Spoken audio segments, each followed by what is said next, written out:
Hello, welcome to our next Ask Me Anything session from Evosys. My name is Martin Hope, and I'm joined today by Vikas Sarami, my colleague. Hi, Vikas. Hello, Martin. I hope you're well. Absolutely, yes. Great. Just to give you a little background, the Ask Me Anything sessions came from some frustrations that I'm sure we all had during the pandemic, where we'd go and watch webinars that offered us everything. They promised us the world. We go on the webinar, and unfortunately, it's a selling webinar, or it doesn't hit or achieve the requirements that we've got. So what we decided to do was have a webinar without any content. Basically, you, our audience, ask us your questions, and between myself and Vikas, we'll respond to your questions and hopefully give you direct, immediately answers. So my background is around SAP.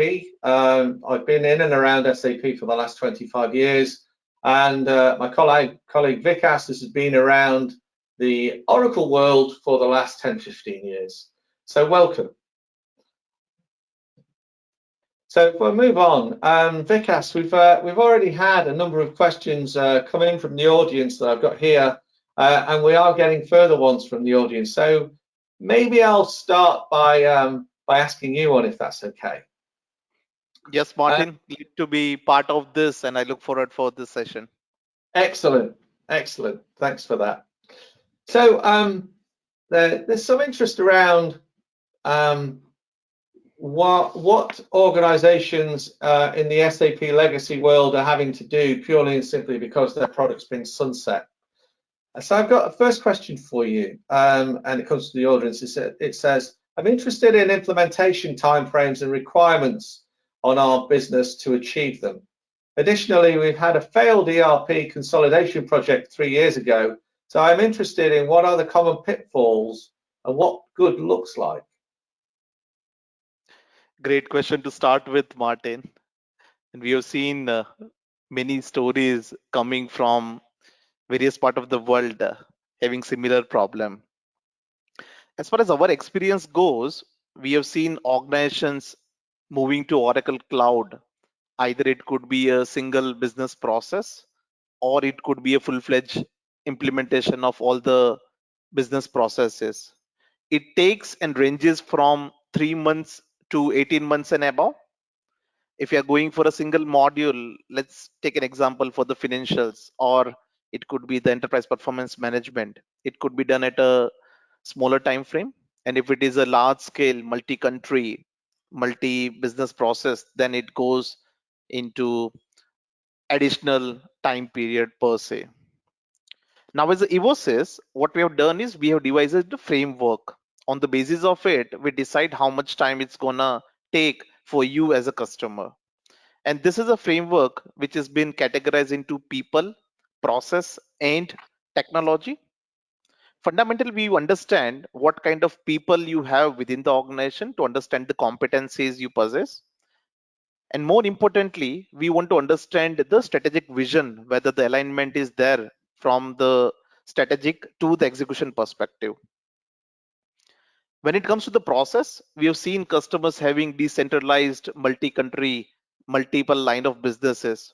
So if that is the case, that is something would go into the higher complexity case.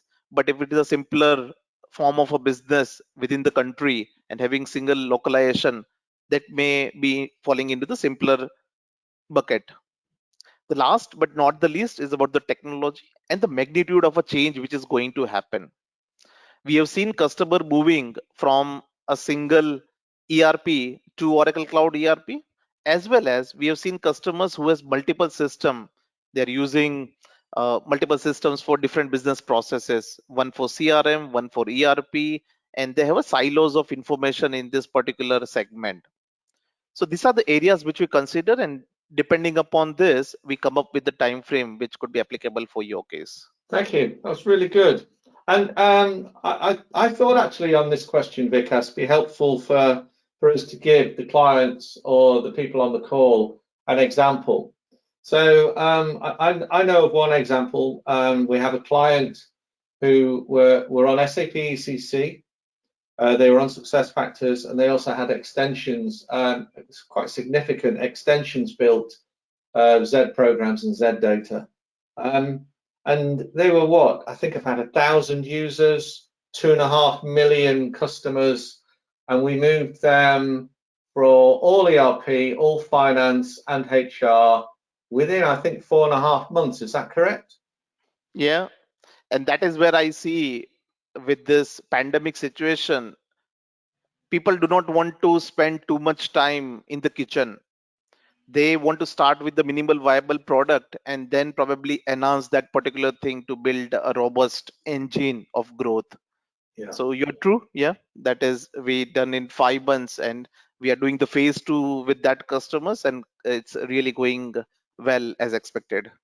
Fantastic. I think the second part of the question is really interesting too. So it says, we had a failed ERP consolidation project. So I'm interested in what the common pitfalls are and what good looks like. I think that's a really pertinent question. Yeah, and I will tell you, Martin, we analyzed the business cases of various customers, and we asked this question: what are the 3 top things which are being taken into the consideration for your particular transformation? And the first one, what we see in this particular area, is about the alignment of vision to the objectives of the department and the people. We have seen customers who are having alignment with regards to the vision are having better success rate than otherwise. The second component, and I think that has been overlooked and probably done in a different way by different organization, is a change management. Now change for us doesn't happen in silos. It cannot be owned by a single department who is just change management department per se. It has to be owned across the organization. That is where we have seen many success coming in. And the last but not the least, which is very close to me, Martin, is the data migration. Sometimes people feel it is easy to do that, but we have been into shoe of doing that multiple times across our 1,000 Oracle Cloud customers, and we have seen the customer who is having better preparedness and the knowledge of what is lying inside definitely helps them to get accelerated implementation time duration. Absolutely. That's a really good point, Vikas, because everybody I've ever worked with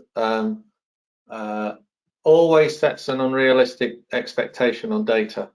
And I have to say, when I joined Evosys not that long ago, coming from an SAP background, I was really surprised, pleasantly surprised, with the capability of being able to step across the fence into the SAP world to identify all those different elements that a client's got, from development extensions that they've had over the last 5, 10, 15 years through multiple different partners, some of it well documented, some of it not, to identify those processes, to identify the extra data, identify what's still being used and what isn't, because I know that SAP legacy clients often struggle with that. So yeah, it's really helpful. Next question. I suspect actually it's one for me, but I'm sure you've got a comment there, Vikas. It says, we need to change, but why wouldn't we just use RISE with SAP and do a straight tech swap with S4HANA? So I'll take this one. I'll be interested in your comments after. Sure, Martin. So I'm sure everybody on this call has now been approached by SAP with the RISE with SAP, the simplified version of implementation that SAP are offering. RISE with SAP is interesting because it's SAP's first attempt to do a single contract for the software subscription and hyperscaler. And also SAP have moved into the hyperscaler market because they will offer that as part of it. The challenge, I think, is that it's really for greenfield sites. It's very, very difficult to have because they prefer to do it with their SaaS product rather than their on-prem stroke private cloud product, which for For legacy clients, clients that are still on ECC 6 or MySAP or R3 or Business Suite, it's a real challenge to actually go to the SaaS product because you'll have already changed your processes. You'll be challenged to do a fit to standard, and then you're often driven down that route. And I'm sure they'll get round to trying to do RISE with SAP for that, but it's really difficult. A couple of things that we've noticed, that I've certainly noticed. One is customers often have multiple hyperscalers, but if you choose one for SAP, it's really difficult to change it because you're doing that contract and paying SAP for that, who then pay AWS or Microsoft or Google. And the second one is, from what I can see, there's a limited number of partners that are in the RISE with SAP program. SAP have got some analysis on their website, and it highlights only 11 partners, most of which are, the very large global partners. So if you've identified or you currently work with a partner local to you, a niche partner in your market, then it's going to be a challenge to be able to continue to do that because they may not be in the program. So I don't think it's as easy as it sounds. I also think RISE with SAP is based on the Oracle model because Oracle already provide that capability of buying both the SaaS subscription and the hyperscaler from one vendor. It's a lot more tightly coupled with Oracle, and therefore, you've got the tight level of security that you need, and you've got one party to communicate with. Vikas, any comments? Agree to your points, Martin, to start with. And two key points which comes up on my mind about this question. Many times the customers who are currently on SAP, and we have taken this particular analysis from the discussion which we have with many customers.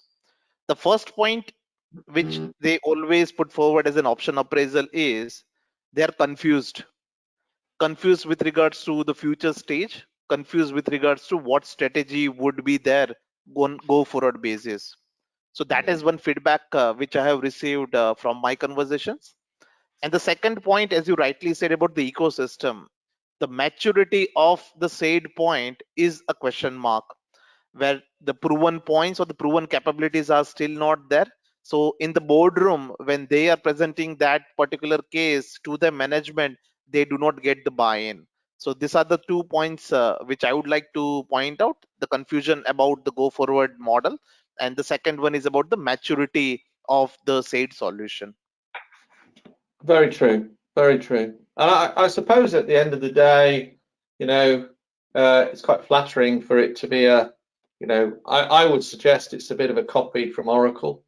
And I do think that clients are often looking for things like skin in the game, aren't they, in a project of any sort of size, whether it be additional and supporting capability they haven't got within ECC currently, or whether it be full replacement. I've always found customers feel more comfortable when the partner puts financial skin in the game to actually make sure that this is going to be delivered and be totally aligned. But yeah, good answer, Vikas. I have another one for you, Vikas, because the questions are coming thick and fast. It says, we don't want to change our SAP system yet. How can you help us gain more from what we have? And which areas should we be looking at to gain further advantage? I think this is one of the key asks where they do not want to wait for a big change to happen, but at least start reaping the fruits of what could be done with the cloud advantage. So I would like to share a couple of use cases which I believe, as per our past experience and with the people we have done business with, are coming out very handy. The first one which I would like to put forward is about you can couple your existing applications with the Oracle Cloud application. Let's take an example of a supply chain. One of the customer in Europe is currently on SAP ECC, and at a group level, they do not want to change their core ERP. But they also do not want to stay behind the business for their Oracle transportation management. So they did the option appraisal between different solutions, and ultimately they decided that they would go with OTM Cloud from Oracle, which will be coupled with the SAP ERP. So you don't have to change your core to start ripping the fruit and test the Oracle Cloud. The second case, which we have in North America, having operation across Asia Pacific also, they were looking for an advanced procurement solution on top of current SAP ECC. After doing all the option appraisal, considering the cost as well as the business value, they decided to go with the Oracle Advanced Procurement, which is the cloud solution by Oracle, coupled with the Oracle SAP ECC as an ERP. The third one, which is more linked with regards to the people's organization or the people's department, the HR solution. And we have seen many of the organization are moving for the talent management solution outside SAP. And few of our customers who have decided that they would go with Oracle Cloud Talent Management, which would currently work with their SAP system, and probably down the line they would have a roadmap to switch over to a single platform. The last but not the least, we have seen a many case into the technology front where they are switching from their on-premises to the cloud infrastructure. And I would like to reiterate the point over here. Oracle provides that flexibility and agility with the lower cost of not only hosting your applications and current infrastructure on cloud, but also advancing that for the greater goods. So these are the use cases which I have been seeing are working well with the customers with whom we are speaking, Martin. Great examples, Vikas. Thank you for that. Thank you. Right, next question for you. To move from SAP ECC is a challenge. We appreciate that. Why would we entrust this with an organization that knows little about SAP? I would like to put up a perspective, and then Martin, you may want to comment on this. Absolutely, The absolutely. one thing what we learned very fast, whenever we saw this opportunity of bringing better value for the customers, we analyzed the customer base and had the surveys done with them, and we came up with the point that only providing the Oracle solution is not going to work in this scenario, because not knowing where you are and how you will be able to adaptable to this change, that is going to make a big difference. And if you see, Martin, the program, the Glide program, which helps customer to move from on-premises to Oracle Cloud, is been built taking all this into consideration. The first aspect which I would like to point out is about the intellectual property or the tools which we have created, which works on SAP. So the tool number one, which is an assessment tool, which is written in ABAP language, which helps us to do the system assessment in a faster manner, so that we do not spend much time during the discussion and doing the analysis of your current landscape. We get it faster. The second aspect which I would like to point out is about cloud shift asset. The cloud shift assets helps you to understand that if this is the organization structure in SAP, what is the similar organization structure will look like in Oracle Cloud. And that we have seen working really well for the customer. It helps them to adopt the new system in a very better way than it could have been done otherwise. The third point which I was referring in my earlier response was about data migration. Now, to move data from SAP to Oracle Cloud, we have created range of asset. It starts with the scripts which are written on ABAP language, which can help you to extract the data from your SAP system. We have a Glide data migrator tool, which will help you and enable you to provide that platform to transform the data. It could be the transformation with regards to the Oracle thing, or it could be also the transformation which you always wanted to do within your data to make it more relevant to the current work. And it does not involve the manual activity. It is being done in an automated fashion, so that you are able to get that value in an accelerated way and a quality way. So these are the 3 points which I would like to reflect back. And as an organization, we do understand this side of the world, and probably with our past experience and the assets which we have, would be helping us to go in a accelerated way for your particular case. Yeah, What about I you, have to Martin? say, What do you think? This is something which has been resonated by you, and what are your viewpoints on that? absolutely, Vikas. It was one of the biggest surprises when I joined Evosys last October. Was the amount of skill and knowledge of SAP and ABAP and Basis to actually run those programs, to actually deliver that, and to actually do a level of analysis that I've seen rarely, where you can actually tell what those extensions are, where they are they working, are they still operating, is that data still being used? Because in real terms, that tool could be used by SAP ECC customers anyway to identify what level of their technical debt they can lose in the transition. I think that's really important because the fear I see of customers looking at their movement to S/4HANA is the footprint is nowhere near as big as ECC, so there are other products you're going to have to buy. But are we still going to have to manage that technical debt moving forward? Because that impacts everybody from the center of excellence through to the COO, through to the CFO, who's got to pay for it every year because the cost of it is really people costs, and it's that preventing those people in your center of excellence from becoming advocates of new technology, disruptive technology, because actually they know your business better than anyone else, to just helping keep the lights on. So I was very impressed with Glide, and I would say everybody should have a look at it, see if it's appropriate for them, no matter what decision they're thinking of taking, no matter which step they're thinking of taking next. Everyone on this call has to make that step because of the decisions that SAP made in sunsetting the product. But it's a really good thing to look at as maybe the next step in their analysis. So yeah, great point. So there's another question which I think is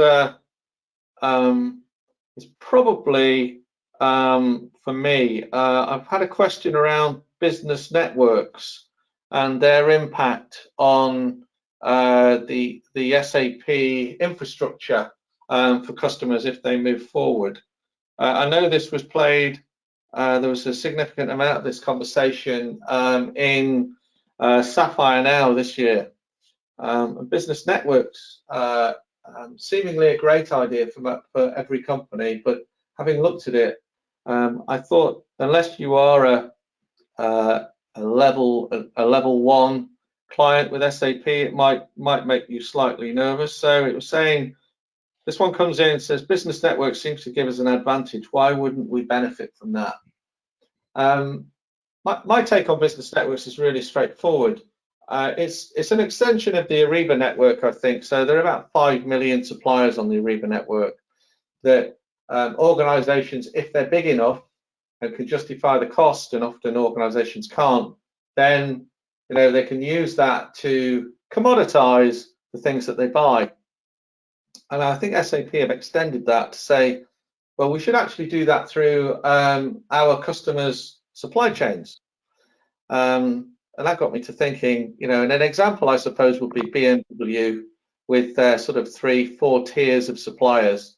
For BMW, I'm sure that's a great idea. They can look down, they can see a supply chain, they can see what their tier ones are doing, and they can go, well, actually, no, I don't want you to produce that then, I want you to produce this because, our requirements are slightly different.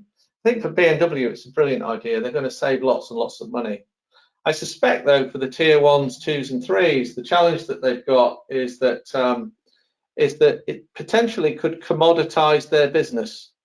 And would you want, a major client of yours making decisions on what they take, when they take, how they take it, and having significant sort of impact all the way through your business on what you can and can't do? You might well see that integration that you've got with your major customers as a level of differentiation that you'd want to keep.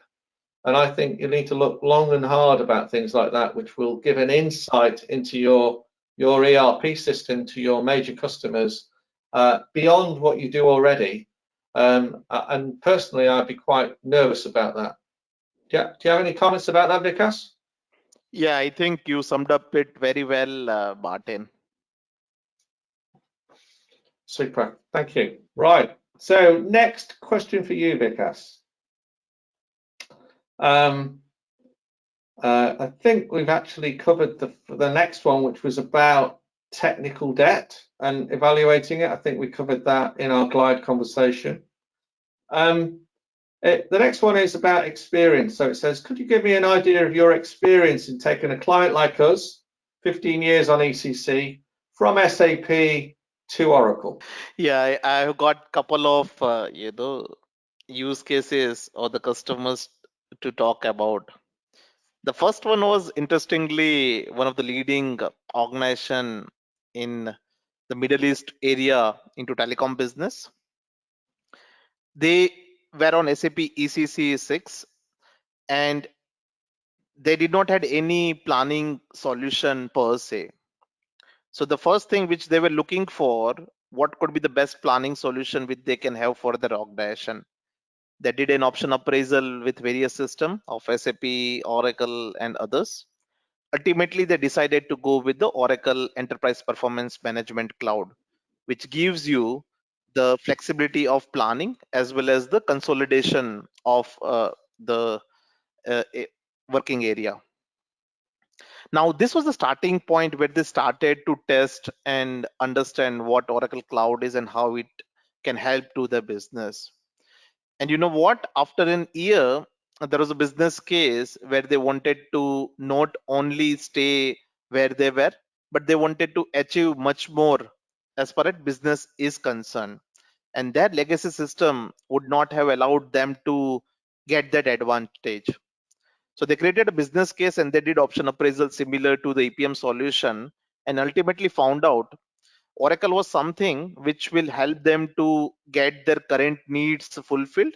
But more importantly, it would be the companion for the future and the future thing with regards to connecting data, the machine learning, and the artificial intelligence, which gets embedded within the Oracle Cloud. They decided to go for Oracle Cloud, and currently we are underway the transformation of moving everything which was on premises of SAP and other system into a single unified platform of SaaS, platform as a service, and certain applications which are out of Oracle also would move into the Oracle Cloud infrastructure.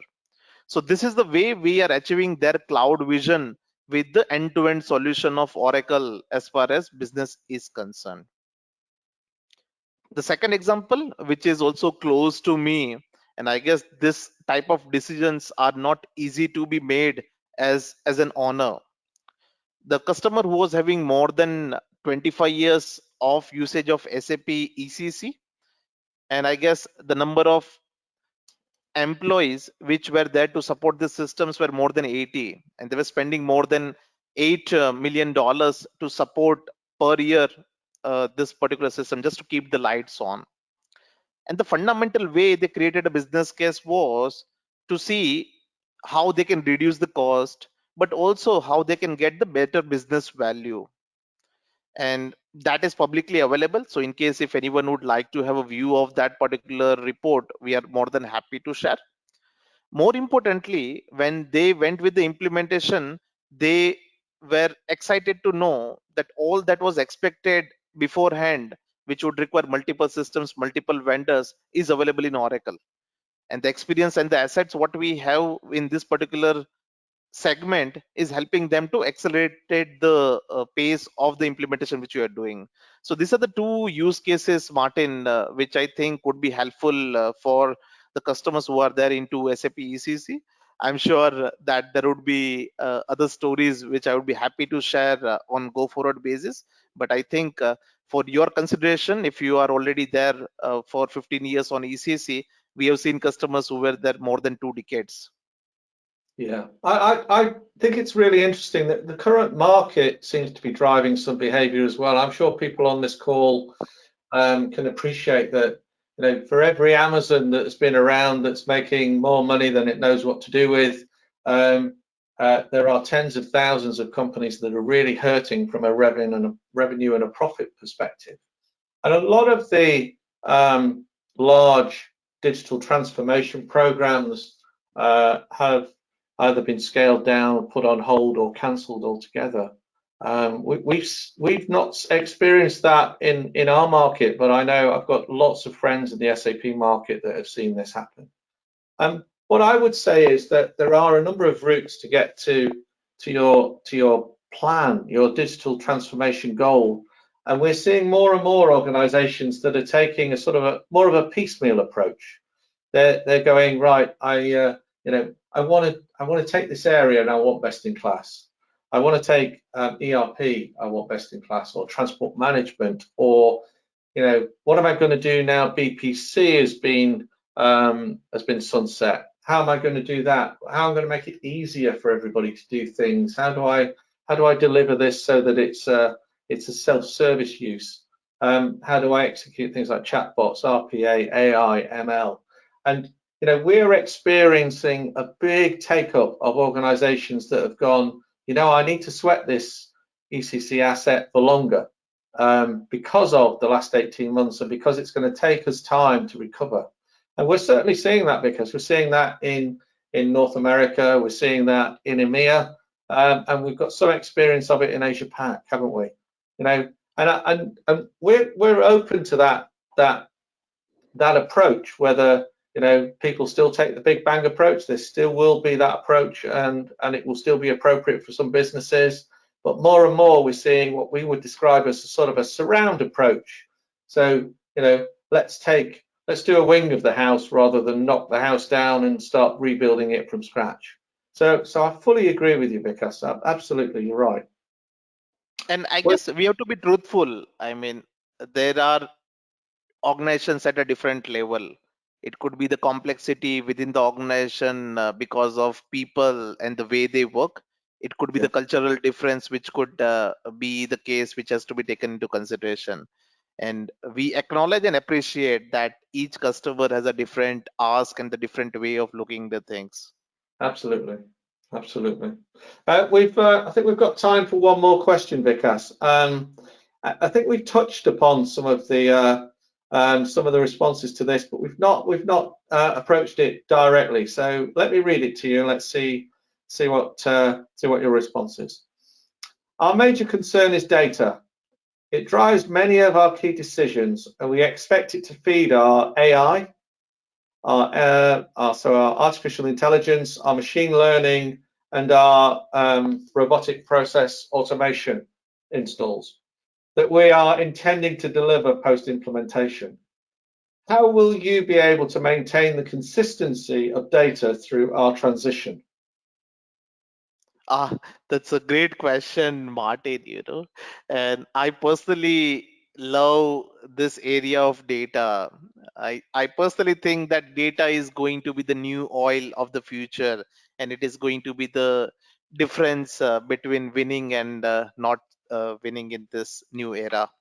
Yeah, Let me put it into two parts.